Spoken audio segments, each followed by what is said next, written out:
지키는 사람들이 예수를 희롱하고 때리며 그의 눈을 가리우고 물어가로되 선지자 노릇하라 너를 친 자가 누구냐 하고 이외에도 많은 말로 욕하더라. 날이 새매 백성의 장로들 곧 대제사장들과 서기관들이 모이어 예수를 그 공회로 끌어들여 가로되 내가 그리스도여든 우리에게 말하라. 대답하시되 내가 말할지라도 너희가 믿지 아니할 것이요 내가 물어도 너희가 대답지 아니할 것이니라. 그러나 이제 후로는 인자가 하나님의 권능의 우편에 앉아 있으리라 하시니 다 가로되 그러면 네가 하나님의 아들이냐. 대답하시되 너희 말과 같이 내가 그니라. 저희가 가로되 어찌 더 증거를 요구하리요 우리가 친히 그 입에서 들었노라 하더라. 아멘. 아버지 하나님, 오늘 또 수요예배를 기억하고 한자리에 나온 주의 권속들을 주님 기억하여 주시옵소서. 부족한 종이 주님의 말씀 들고 단위에 섰습니다. 성령께서 저의 입술을 주관하여 주시고 우리들의 모든 마음, 듣는 이들의 모든 마음들을 주관하여 주시옵소서. 감사드리며 예수 그리스도 이름으로 기도드리옵나이다. 아멘.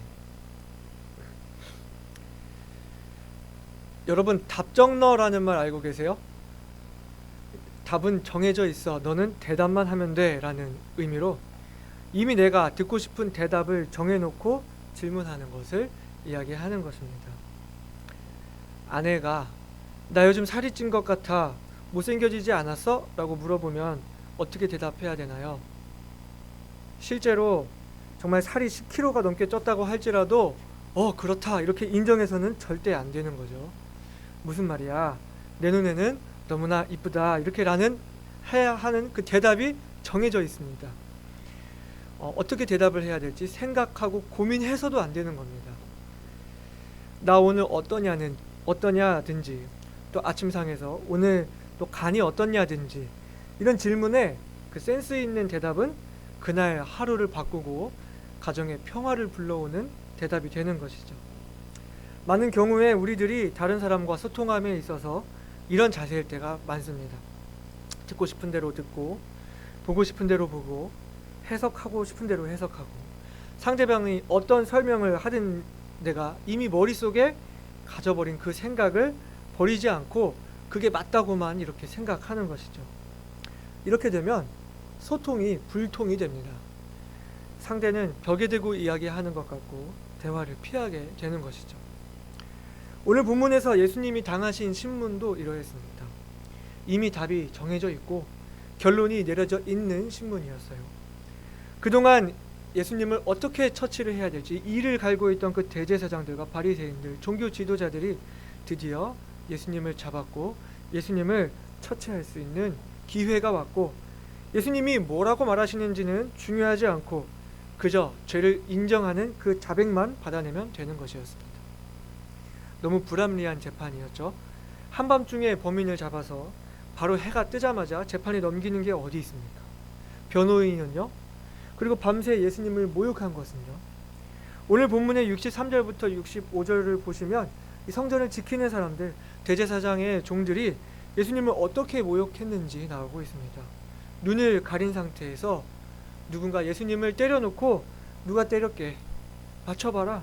네가 선지자여든 누가 때렸는지 맞춰봐라. 이렇게 모욕을 하고 있었습니다. 이뿐 아니라 많은 말로 예수님을 희롱하고 욕했다고 합니다.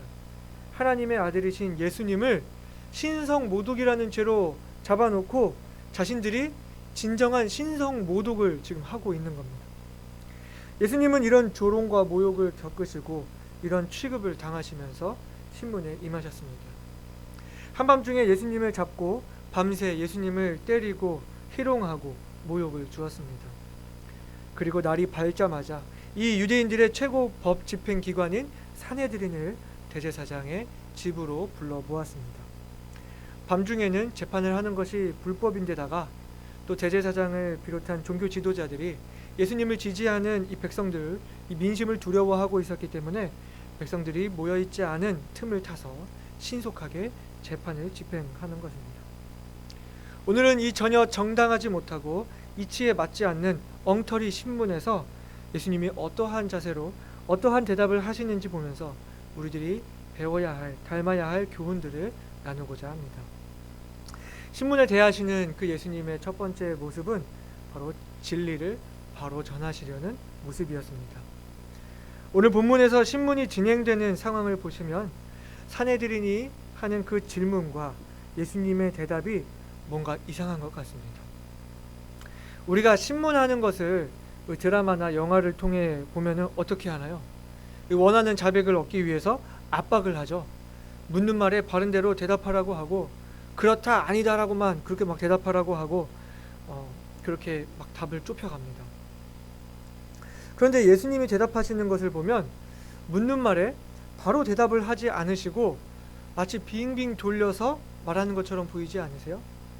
그렇다는 건지 아니라는 건지 이 대답을 확실하게 하면 좋은데 다른 이야기를 하는 것처럼 보입니다. 67절을 보시면 산헤드린은 예수님께 신문을 합니다. 네가 그리스도여든 바른 대로 말하라 하는 것입니다. 그런데 예수님의 대답은 그렇다, 내가 그리스도다 하는 것도 아니고, 나는 그리스도가 아니다 이렇게 말씀하시는 것도 아니고, 내가 말할지라도 너희가 믿지 아니할 것이요, 내가 물어도 너희가 대답지 아니할 것이니라 라고 대답을 하십니다. 산헤드린의 그 화를 돋구는 것만 같아요. 그러나 예수님의 대답은 진리를 바로 전하시려는 모습이었다는 것을 알 수 있습니다. 산헤드린의 질문이 네가 그리스도여든 우리에게 말하라 하는 것이었습니다. 그러나 그 질문을 대답하기 전에 과연 여기서 말하는 그리스도가 무엇이냐 하는 것, 이 그리스도에 대한 개념이 먼저 정리가 되어 있었어야 하는 것이었습니다. 산헤드린이 생각하고 말하고 있는 그 그리스도라는 그 개념과 예수님이 말씀하시고자 하는 그리스도가 달랐기 때문이죠. 산헤드린 공회의 그 회원들 뿐만 아니라 예수님을 따르던 수많은 무리들도, 심지어 예수님을 따르는 그 12 제자들도 그리스도라는 것을 로마와 싸워서 이스라엘을 정복시킬 이스라엘의 왕으로 생각했기 때문에 지금 이들이 하고 있는 질문대로라면 네가 바로 그 혁명가냐, 네가 바로 그 주동자냐, 네가 로마를 싸워서 이기고 왕을 할 그 사람이냐 하는 그런 질문이 되어버리는 것이죠. 그러나 지난 시간 예수님이 베드로에게 보이셨던 그 모습과 같이 예수님이 알리고자 한 그 그리스도의 모습은 로마와 무력으로 싸워서 독립을 일으킬 이스라엘의 지도자가 아니라 십자가의 죽으심으로 우리 모든 죄를 대속하시고 부활하심으로 사망과 어둠의 권세를 이기고 승리하셔서 그를 믿는 모든 자들을 하나님 나라로 이끌 왕이시오 주가 되시겠다는 의미였습니다.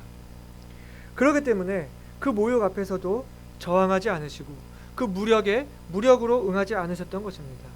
이것을 분명히 해야 할 필요가 있었지만 산헤드린 공회가 이것을 들을 그 귀를 가지고 있지 않았고, 이미 귀를 닫고 예수님의 이야기를 들을 생각도 없고 자백만 받으면 되고 예수님을 죽일 생각만 하고 있었기 때문에 예수님은 내가 말할지라도 너희가 듣지 아니할 것이고 또 내가 너희에게 물어도 너희가 대답지 아니하리라고 이렇게 말씀하시는 것입니다.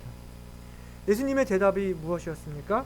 69절에 그러나 이제 후로는 인자가 하나님의 권능의 우편에 앉아 있으리라 이렇게 말씀을 하셨습니다.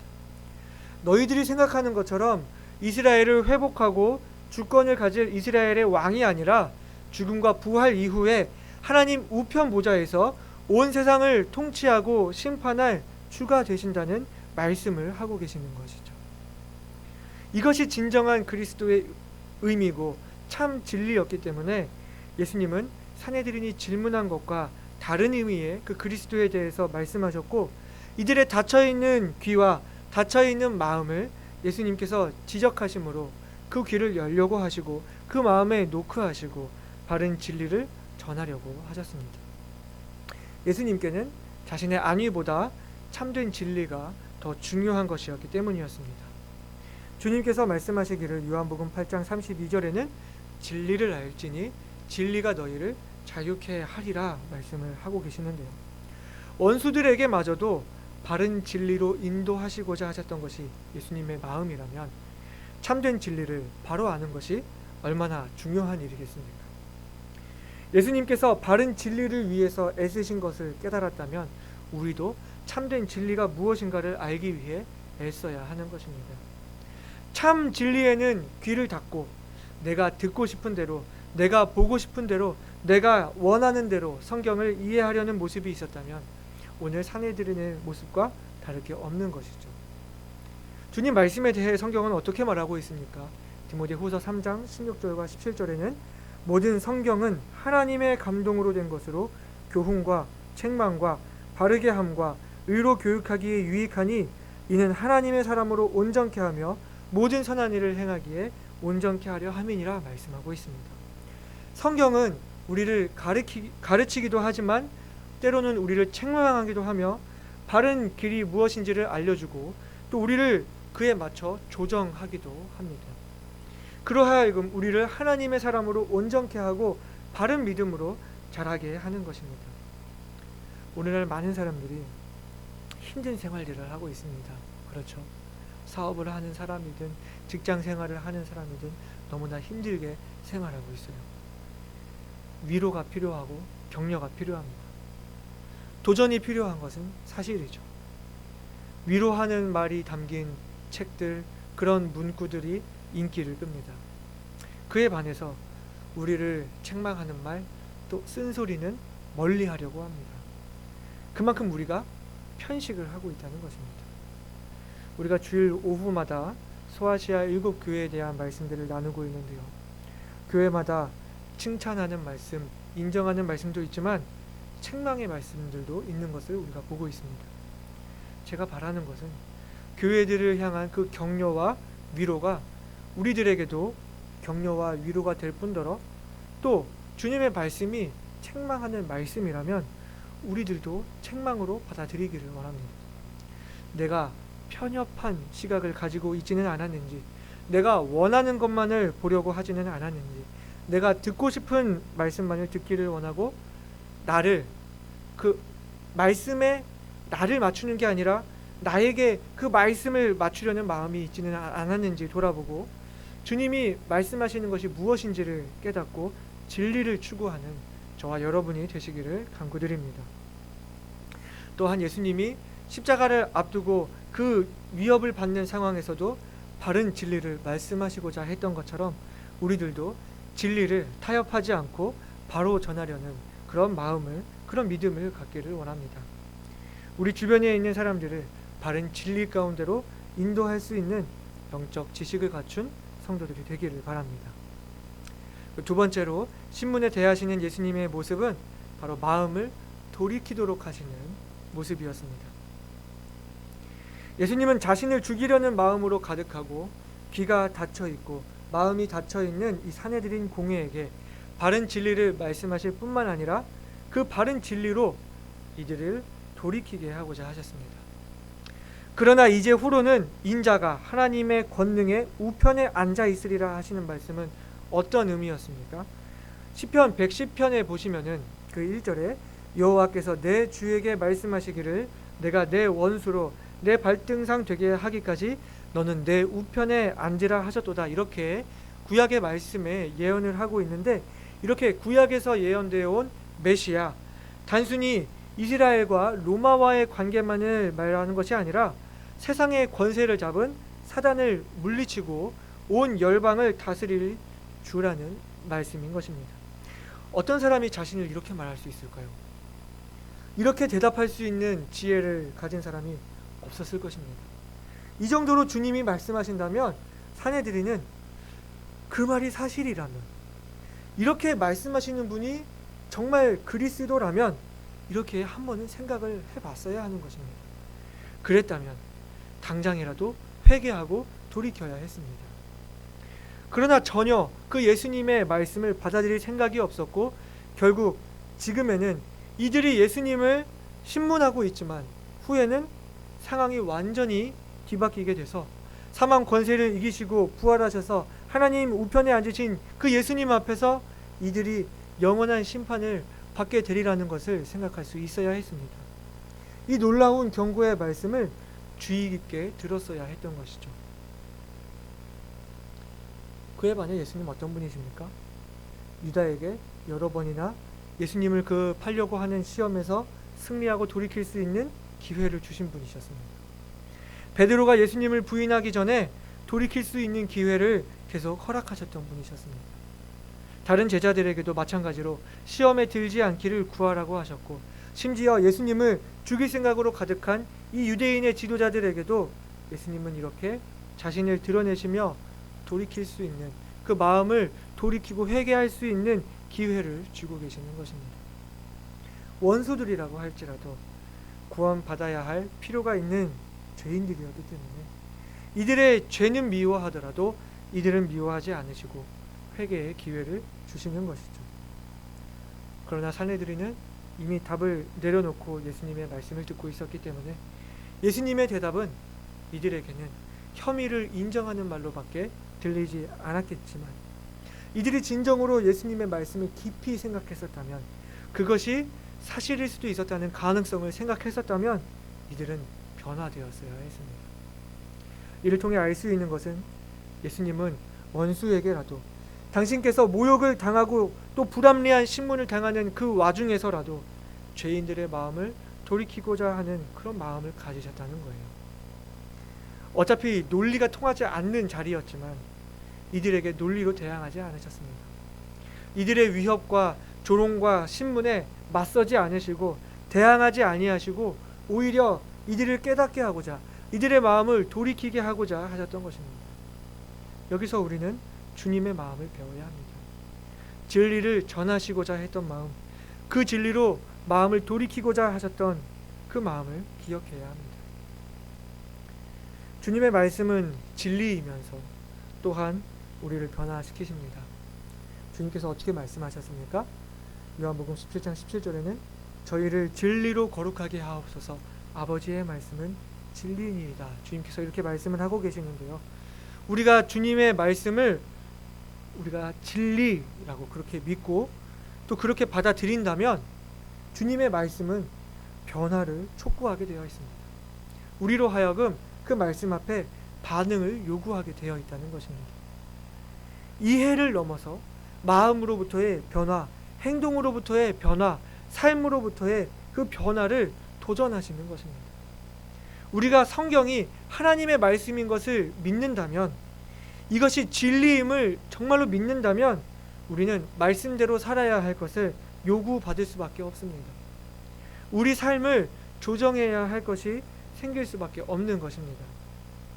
우리가 참 진리를 추구하고 말씀이 뜻하신 바가 무엇인지 제대로 알려는 노력이 필요하지만, 그에 따라서 그 말씀대로 살려고 하는, 우리를 변화시키고자 하는 그 노력도 함께 해야 하는 것입니다.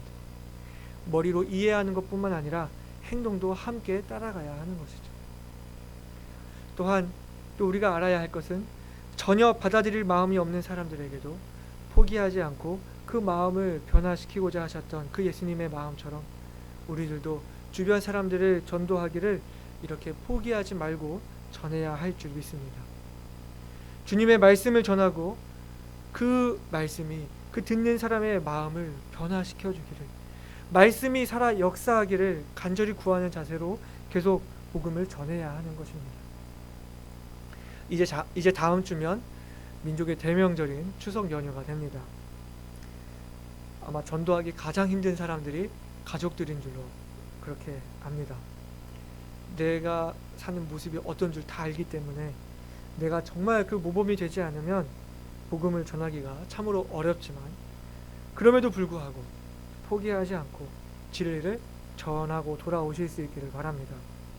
주님의 말씀이 진리이기 때문에 그 말씀이 살아서 역사하실 것을 믿습니다. 마지막 순간까지도 잃어버린 영혼들을 위하시는 그 주님의 마음을 생각하면서 우리들도 최선을 다해 포기하지 않고 복음을 전하는 성도들이 되시기를 바랍니다. 신문을 대하시는 예수님의 모습, 그 마지막 모습은 사명을 분명히 하시는 모습이었다는 것을 생각할 수 있습니다. 사내들인이 예수님께 다시 묻습니다. 그러면 네가 하나님의 아들이란 말이냐? 마지막 그 피할 수 없는 막다른 길로 몰아가는 질문을 하게 되는 것이죠. 그리고 여기서 예수님은 지금 이들이 원하는 대로 자신의 정체를 밝히시며 너희가 말하는 것과 같이 내가 그니라 이렇게 대답을 해주십니다. 그러자 사내들인의 반응이 어떻습니까? 오케이, 됐다, 이제는 잡았다 하면서 어찌 더 증거를 요구하리요 하고 쾌재를 부르는 것을 보게 됩니다. 예수님께서 사내들인 앞에서 진정한 그리스도의 의미에 대해서 말씀하시고자 하셨습니다.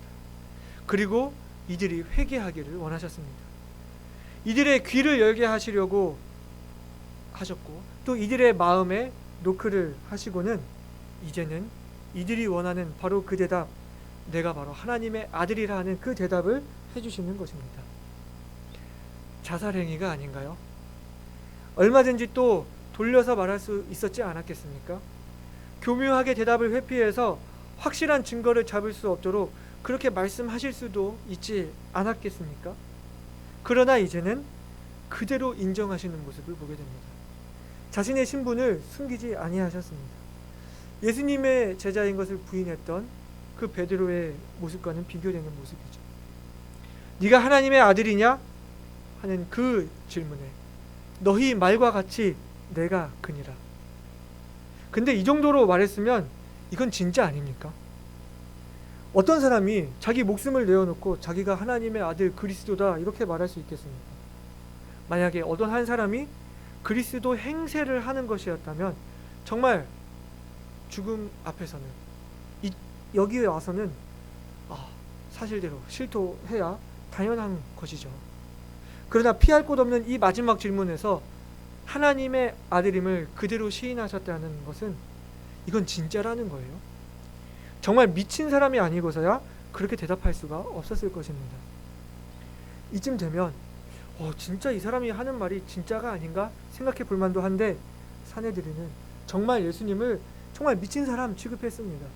이렇게까지 신성모독을 할 수가 있느냐, 이는 사형에 처해야 한다 이렇게 했습니다.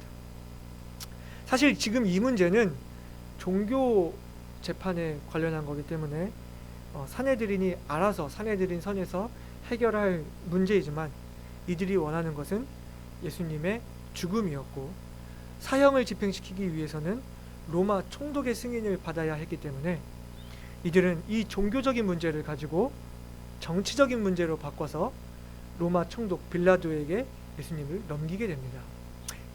우리가 다음 주부터 나누게 될 그 23장부터 그 말씀이 나와 있습니다.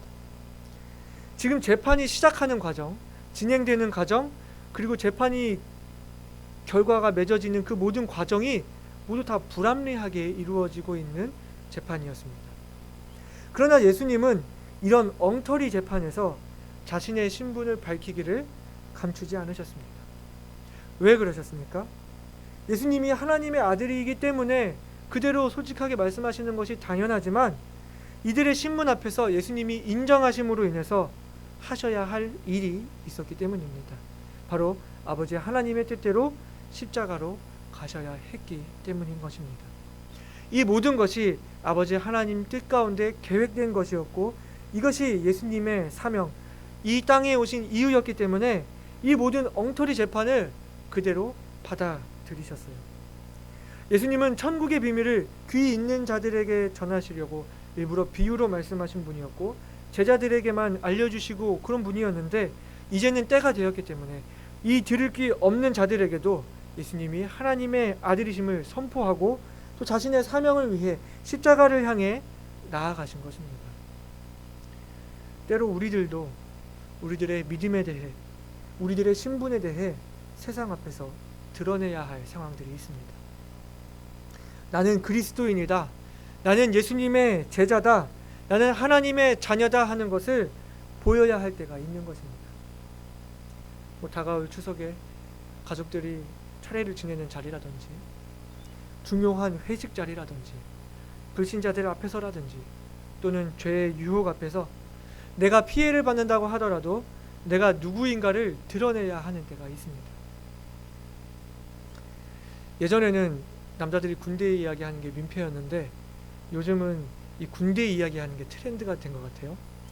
제가 군 생활할 때 저에게 술을 먹이려던 상관이 있었습니다.